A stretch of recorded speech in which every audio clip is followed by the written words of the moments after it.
দোলে দোলে দোলে দোলে কি সুন্দর।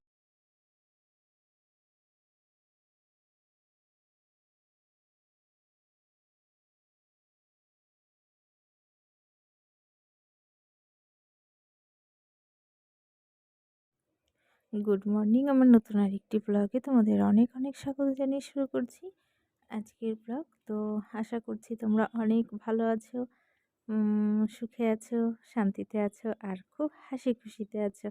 আর এভাবেই আমাকে ভালোবাসা দিও আর একটু সাপোর্ট করো। তো সকালবেলা দেখো বেড কাভার টাভারগুলো তুলেছি, তোমাদের আগের দিন বলেছি যে মেয়ে একদম টয়লেট করে তোষক টোষক ভিজিয়ে দিয়েছে, শুধু এই জাজিমটা পাতা আছে নিচে। তো সেটা রাতে আনা হয়নি। আমি বললাম হাজব্যান্ডকে যে আনা হয়নি যখন, তখন দুদিনের রোদ খাক আর একটু ভালো তোষকটা শুকোবে আর কি। তো দু ভাই বোন খেলছে দেখো। তারপরে ছেলেকে স্কুল পাঠিয়ে দিয়েছি আর এদিকে আমি চলে এসেছি রান্নাঘরে, কারণ আজকে অনেক চাপ।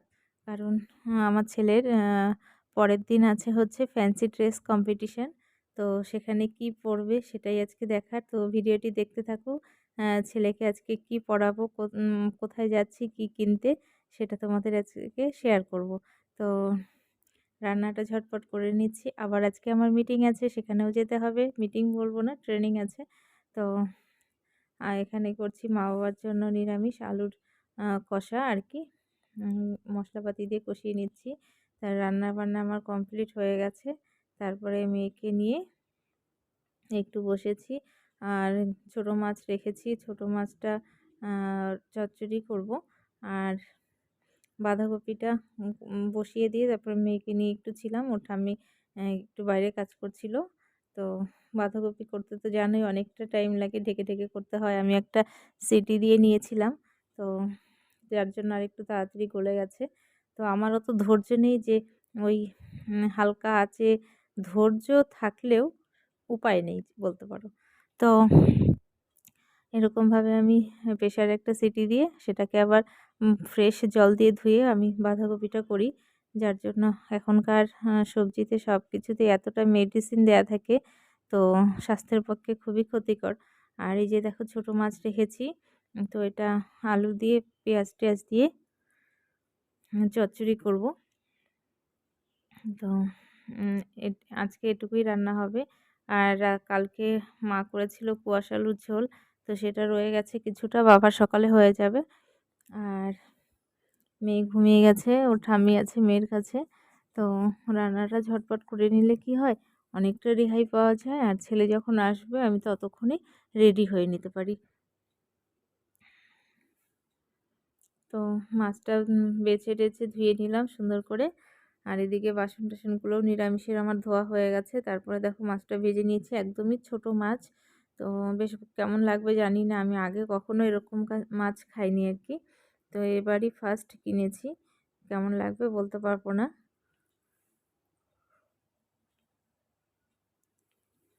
আর এই যে দেখো আলু আর একটু বেশি করেই পেঁয়াজ দিয়েছি। তো তারপরে মেয়েকে স্নান করিয়ে ওকে তেল টেল মেখে নিয়ে এসেছি, কিন্তু কাজলটা তুলতে পারিনি, সাবান দিয়েছি তবুও কাজলটা রয়ে গেছে। আর অল্প কাজল দিতে গেছি, জাগনা অবস্থায় কাজল দেওয়া মানে খুবই যুদ্ধ করতে হয় মেয়ের সাথে, এদিকে ওদিকে টেরা হয়ে যায়। তো যখন ও ঘুমোয় তখন আমি ওকে কাজলের টিপ পরিয়ে দিই। তারপরে দেখো ওকে ঠাম্মির কাছে রেখে আজকে আর ছেলেকে ভাত খাইয়ে আসতে পারিনি, কারণ একটু আগেই বেরিয়েছি। ওর ফ্যান্সি ড্রেস অনেকজনকে বলেছি যে তোমাদের কাছে আছে কি না। তো কেউ বলেছে যে ছিল, কোথায় আছে বলতে পারছে না, কে নিয়ে গেছে। তো শপিং মল দেখলে যে শপিং মলে এসেছিলাম, কিন্তু ওখানে কোনো ড্রেস পাইনি। আর এটা ভাবছে শপিং মল থেকে আনা, না এটা অনলাইন থেকে কিনেছি। আমার মেয়ের জন্য কি খুশি হয়েছে ভাবতে পারবে না। তো এটা অনলাইন থেকে এসেছে, বাড়িতে এসে দেখলাম এটার মধ্যে সুন্দর বসে আছে। এই দেখো এরকম দোলে দোলে করছি, ও চুপ করে আছে। এত খুশি হয়েছে না এটা দেখে। তো এটা আমার আর কি 2-3 মাস আগে আনা দরকার ছিল, যখন সদ্য বসতে শিখেছে। আর এটা নিয়ে কি হচ্ছে, গড়িয়ে গড়িয়ে এদিক ওদিকে চলে যাচ্ছে। এখন তো হামাগুড়ি দিতে শিখে গেছে, কিছু ধরে দাঁড়াতেও পারে, যার জন্য এদিক ওদিকে চলে যাচ্ছে। এটা আর 2-3 মাস আগে আনলে পরে সুবিধা হতো ওর।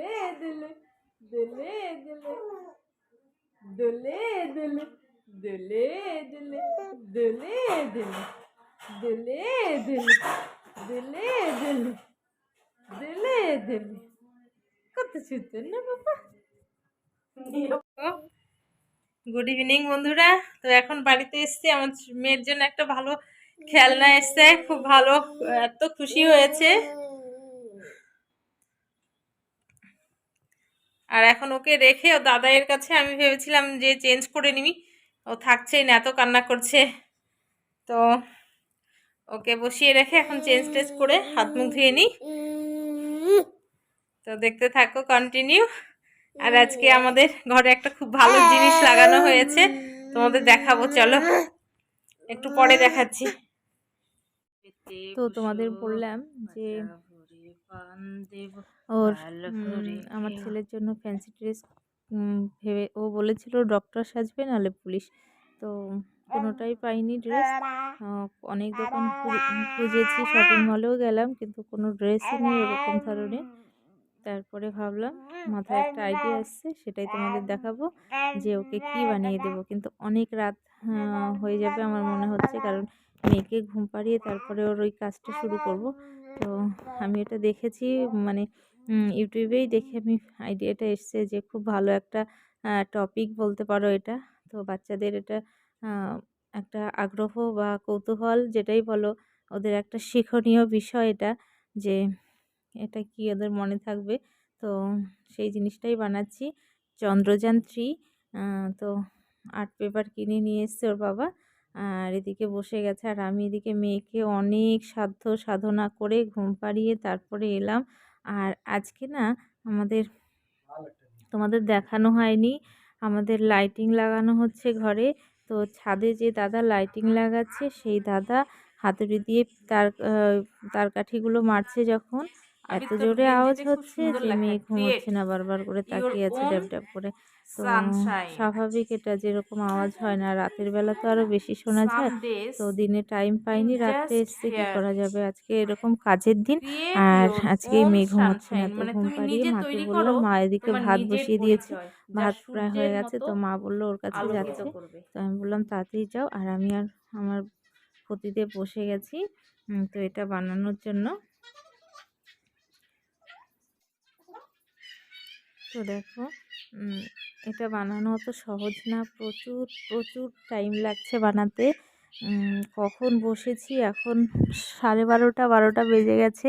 মাঝখানে খাওয়া দাওয়া করে নিয়েছি, আর বাবাকে খেতে দিয়েছি আগে, আর তারপরে ছেলেকে খাইয়েছি একসাথে। আর আমি মার ভাত বেড়ে নিয়েছি, আর বাবাকে বলেছি তুমি উপরে মেয়ের কাছে যাও, মানে আর্যার কাছে যাও, আর আমরা মাকে পাঠিয়ে দাও খাওয়ার জন্য। তো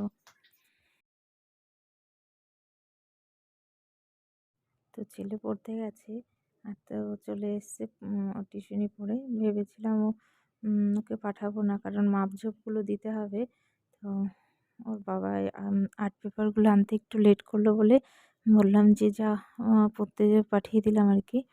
তারপরে ও চলে এসছে 9টার দিকেই পড়ে।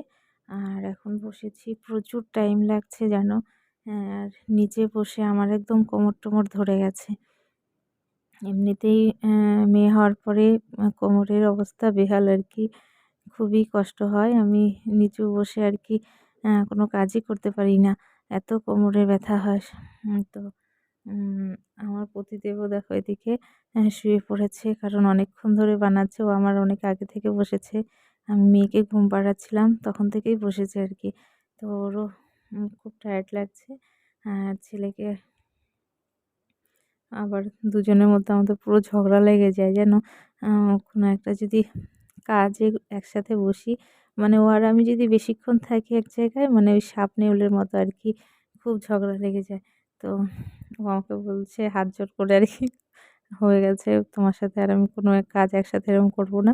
তো উম আর জানো আমাদের মধ্যে কি হয়, কোথাও যদি আমরা রেডি হয়ে একসাথে যাব, রেডি হব, ও কি করে সবকিছুতে লেট করে। তো আমার ভীষণ রাগ ওঠে। আর কোথাও যাওয়ার আগে আমাদের মানে ঝগড়া হবেই তো হবেই। ঝগড়া না হলে মানে সেটা হয়তো কোথাও যাওয়া আরকি উম উম ঠিক মানে কি বলবো? শুভ না। মানে ঝগড়া না হলে আমাদের সেই জায়গাটা যাওয়া শুভ হয় না। এটা আরকি ধরে নিতে হয়। তো ঝগড়া হবেই, মাস্ট, এটা হবেই। আর দেখো এটা বানাচ্ছি আরও ছেলেকে পরিয়ে দেখছে যে কোথায় মুখের জায়গাটা কাটতে হবে, হাতের জায়গাটা কোথায় কাটতে হবে আর্ট পেপারে। তো সেটা মাপঝোপগুলো নিয়ে নিচ্ছি। তো এগুলো হয়ে গেল। আর মেইন হচ্ছে জিনিসগুলোই বাকি আছে এখনো। তো ওর একটু কাজ আছে, ও বের হবে। তো মা বকা দিচ্ছে যে ১১টা বাজে, এখন কেন যাবি? তো যেতে তো হবেই ওখানে। তো ফটাফট বলল ২০ মিনিটের মধ্যে আসবো। কিন্তু আমার পতিদেব ১২টায় এসছে। আমার ভীষণ রাগ উঠে গেছে। এদিকে আমি একা, একা পরে বানাচ্ছিলাম। তারপরে তোমাদের আর সেটা দেখাইনি। হ্যাঁ, এসে এই যে এটা আবার ঠিক করছে। তারপরে দেখো এগুলো সব আমি লাগিয়েছি রাতেই। আর হাসব্যান্ড একটু হেল্প করেছে। তারপর এগুলো পরিষ্কার করে ঝগড়াঝাটি করে আমাদের আজকের মতো এটা কমপ্লিট। তো অনেকটাই বাকি আছে, সেটা আবার ভোরে উঠে করতে হবে। তো কেমন হয়েছে বলো? আর ফুল যখন এটাকে হ্যাঁ, দেখাবো তখন দেখবে কেমন হয়েছে। তো আজকের মতো টাটা।